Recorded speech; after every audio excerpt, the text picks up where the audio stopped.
Hey guys, it's just me. I'm back with the FR7. We are going to go down the rabbit hole with this one and see where it takes us. Uh, I had oiled up the flash hider. It's a little bit rough. I don't know if I can get that off or not, but I have left some oil sitting there on it overnight. I may have failed to mention when I got this one that there is nothing that I see that is missing. I don't see a thing. Um, right off the bat, I see this hook here that seems to be kind of bent and crooked, but that I don't know if a normal set me sling would fit on that.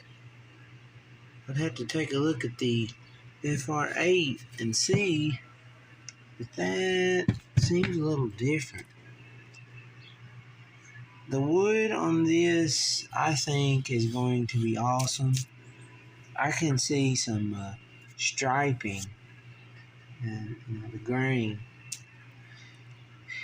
and it has a reddish appearance.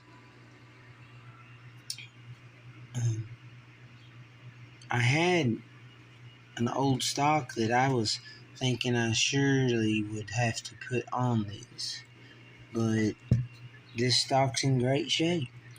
I see a little notched out area where there has been a repair, but it's a very good one.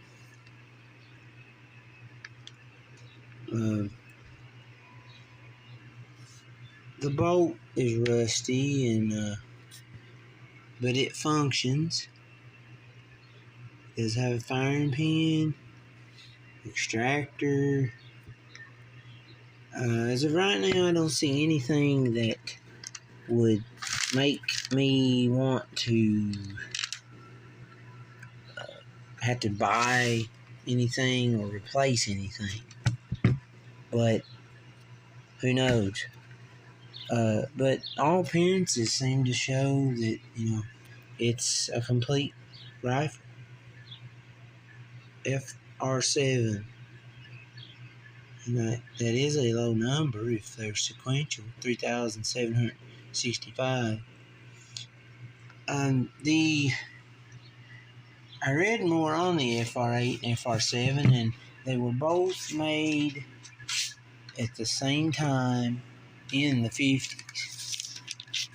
Now, I can't tell you, I can't remember if I read it on how late they made them in the 50s, but I think this one is dated 1950, and this one uses the Spanish 1916 Mauser receiver. The FR8s use the Spanish 43, and the receiver and the lack of the hump in the wrist are the two distinguishing differences in this FR8 and FR7. So, just wanted to show you the gun before I break it down and clean it up and show you the end result. So I'm back with it broken down. I cannot get, I don't remember the FR8 having this, but the FR7 has a small screw there that I cannot get to come out, and I really would like for it to be out because that wood needs to come off. There's some pretty bad rust up in here. It doesn't feel like it's too bad of a pitting, but I'd like to get that out of there and cleaned up. There's the bolt, complete bolt with firing pin. You can see the trigger guard has some rust up inside that will need a good cleaning. The bayonet slash cleaning kit container. I have not tried to take this off yet, but after soaking it in oil, I'm sure it'll come off. There's the band spring, which I will not take out, because that is kind of a complicated thing there with a screw holding it in, all that such. I'll leave that as is. But you can see it's just really, really dirty. Personally, I would like to have the money to order about 10 of these and clean them up, turn around and sell them. But when you're a CNR collector, they frown upon that. You can't really be buying and selling. But anyone that was a regular dealer that could sell these, I think it's worth the money. They could multiply their profits by 4 or 5 times or more. Just needs a little elbow grease. I'll remove that butt pad, but really just a whole lot of scrubbing and cleaning, and something again that I enjoy doing. So this may take 2 or 3 days, because frankly I just don't have the time or half a day to do the whole thing. And it's not winter, it's spring and a few days from summer, and gardens need to be tended and the yard mowed and all that such going on. So we'll be back after I get this cleaned up and probably back together, and I'll show you the last part. Thanks for watching. So here's the stock I've got ready to clean. This is the before. Let me clip it here. I'm not going to take that sling thing out. The nail's just too hard to get in and out. Or out and then back in, right? I'm going to leave this in there because this is just complicated. That screw and the nut in the back, it functions, but I don't know how that's supposed to be, but that's the way it is. So that's the before. Now let me show you the after. So here's the after. I just used some warm water with Dawn dish detergent in it.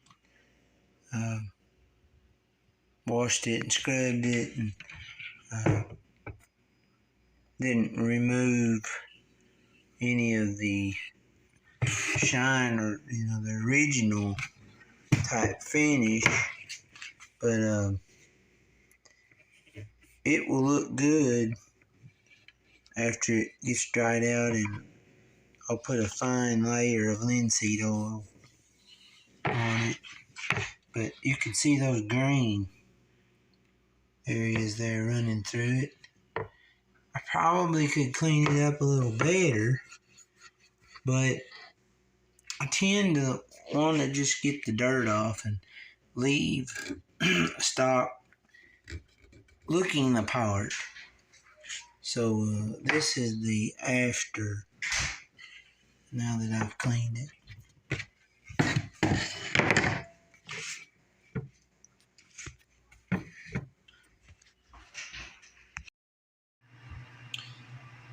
So here's the cleaned up parts. It all cleaned up pretty good. The muzzle brake I cannot get off, and it is fairly rusty.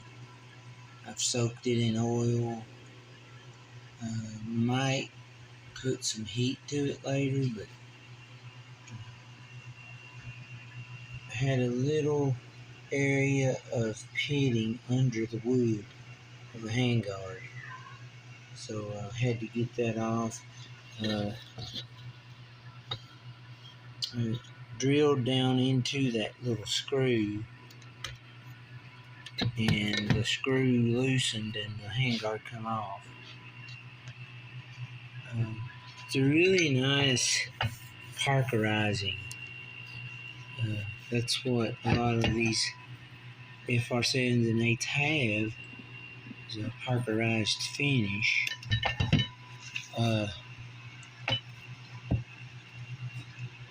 It's marked caliber 7.62, if my phone would focus.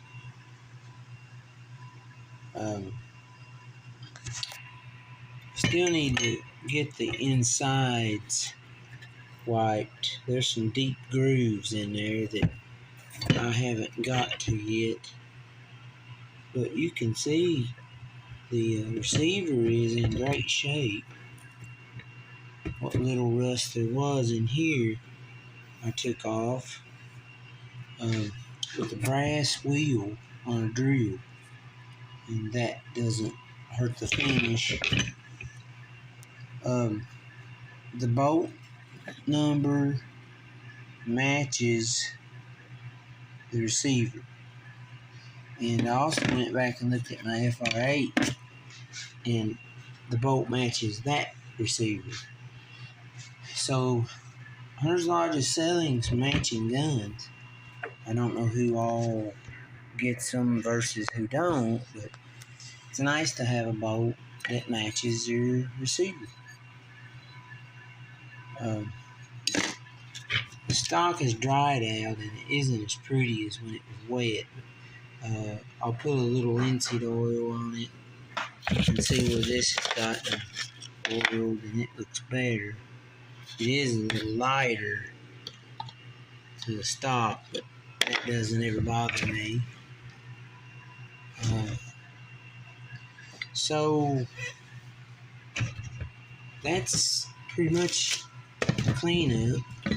So the stock's got some scratches and dents and stuff, but like I said, I want the stock to match the rest of the gun and wear. So I think I'll pretty much leave it as is. I would like to get the flash hider off, but or muzzle brake, whatever you want to call it. So I may try to do that to clean that muzzle up some. I've looked at the rifling. There is a distinct rifling through the board, but I've not cleaned it. So I need to give that a good scrubbing. But there's the next stage, the cleanup, and I'm fairly pleased with how it cleaned up. I was saying there's no parts missing, but I found that this screw is missing, and I may have to look that up and order me one of those. So until the next video, I will post it cleaned up and all back together. So here she is, all cleaned up and shined up. A really solid old Spanish FR7.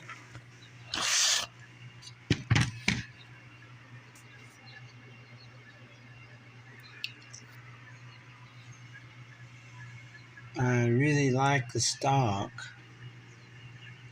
and the handguard matches to the edges. Nice, really nice. It's a little lighter. You have some speckling. There is no rust left. just a surface rust here and there. Bolt numbers match the receiver, which I like. I swear I'm going to have to take a magnifying glass and look at that date, because it just, I think it's a 1950. Wouldn't you know, there's a pit or a blemish right where the 5 would be. But this FR7 is made from the 1916, so I think stock was straight on it. The FR8, made from the 43, has the hump like the 43. But you know, I'd always wanted one of each. You know, who doesn't want everything that you can possibly get in the way of different weapons across the world? And you know, there's some of us out there like that, just like to get a bunch of different countries. And through Hunter's Lodge now, I have 4 Spanish rifles: the 1916, the 43, the FR7, and the FR8. And I actually think and know that this FR8 is in better shape than or this, being the FR7, is in better shape than what the FR8 it was, because it had a little more pitting on the barrel, I think, but the stock had a chunk took out. And watch my other videos on it. I take a Czech Mauser piece and put in there, and it served its purpose. It fixed it. I didn't want to pay a lot for replacement stock, so that was my remedy for that. But if you're wanting an FR8 and you don't have one,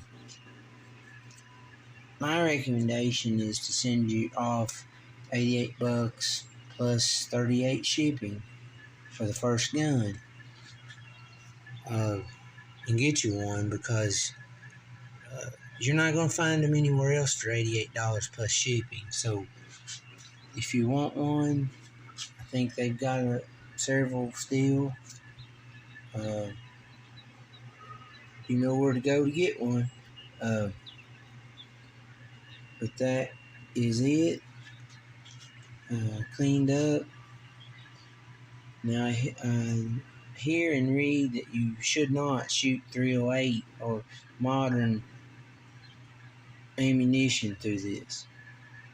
I think the FR8 handles it, but the small ring FR7 is intended more for the older ammo.